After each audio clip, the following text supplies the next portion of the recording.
Det er lige lidt for skarpt med lyset. Hej alle sammen, og velkommen tilbage til min YouTube-kanal. Jeg har ikke postet i lidt over 2 år, så jeg tænker, at fordi folk faktisk har spurgt, om jeg ikke vil begynde at poste igen, så vil jeg prøve at starte op som fritids-YouTuber en gang til. Og forhåbentlig kan jeg holde længere den her gang. 2 år, der er sket mange ting, så jeg tænker lige at liste de 3 vigtigste her, så vi lige kan sådan kende hinanden på et lidt højere niveau igen. Så nummer 1, jeg har fået en kæreste, og han er mega sød. Han hedder Roland. Han ser sådan her ud. Punkt 2, jeg er flyttet hjemmefra, men jeg er også flyttet hjem igen, så nu bor jeg hjemme. Men jeg har været flyttet hjemmefra, og det var fedt. Et meget lærerigt år. Punkt 3, jeg er blevet elev i Jysk, så det er det, jeg bruger meget min tid på lige nu. Og nu skal vi til det, I alle sammen har ventet på, nemlig mit haul. Det er blevet virkelig varmt nu. Sindssygt varmt faktisk. Så derfor stod jeg lidt og manglede nogle sandaler, fordi jeg har faktisk kun et par sko, jeg bruger, som er mine arbejdssko.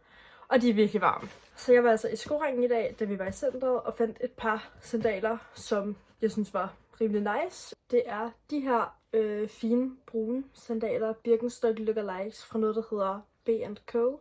Og jeg synes bare, at de er virkelig, virkelig flotte. De passer meget godt til sådan det andet tøj, jeg går i, og så matcher de lidt med min taske, som er sådan en brun læder en, som jeg ikke kan finde. Den plejer jeg at hænge derovre. De har i hvert fald bare de her 2 stropper med sådan nogle guldspænder. Og jeg er virkelig glad for dem, og jeg glæder mig til at gå i dem. Det har altid været sygt svært for mig at finde sådan der flotte sandaler, fordi at jeg bruger størrelse 35, så de fleste sandaler, som jeg kan købe fysisk og passe, det er sådan nogle prinsesse, nogen fra børneafdelingen. Så det er virkelig dejligt, at jeg har fundet et par, som faktisk for once er flotte.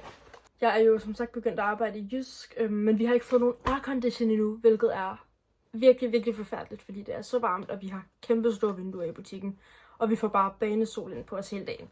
Så jeg er blevet tvunget til, eller jeg har tvunget mig selv til at købe en nederdel.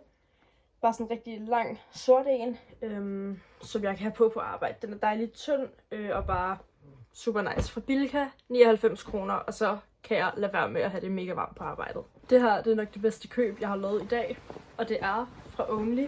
Denne her virkelig, virkelig nice. Sådan en leopardjakke, forårsjakke, overtræks over something, hvad end man vil kalde den.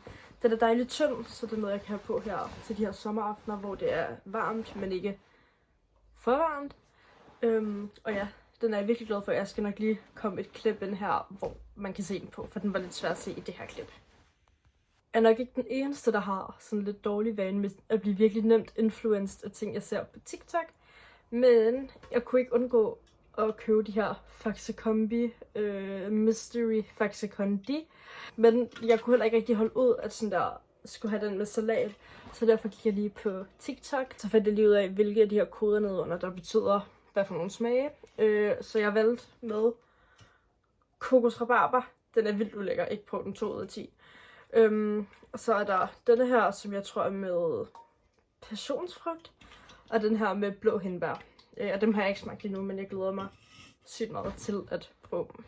Jeg blev også influenced af en tv-reklame, så jeg blev nødt til at købe en Red Bull med hyldeblomst.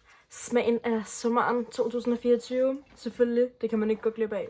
Et andet stort ting, der skete for mig i 2024, det var, at jeg lige blev diagnosticeret med IBS-syndrom.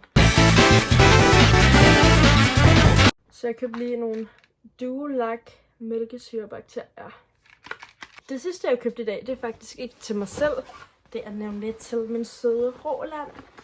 Og jeg var bare lige over at bytte nogle shorts for ham, fordi at jeg havde købt nogle i fødselsdagsgave til ham, og de var lidt for små. Så har jeg købt nogle, han forhåbentlig godt kan passe.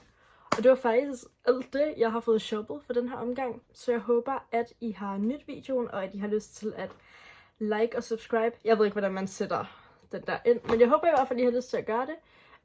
Og så smid nogle videoidéer, hvis I har nogen. Det kan være, at jeg skal lave en 40 sub special eller et eller andet mega nice. Ellers så tror jeg bare, det bliver vlogs og hauls.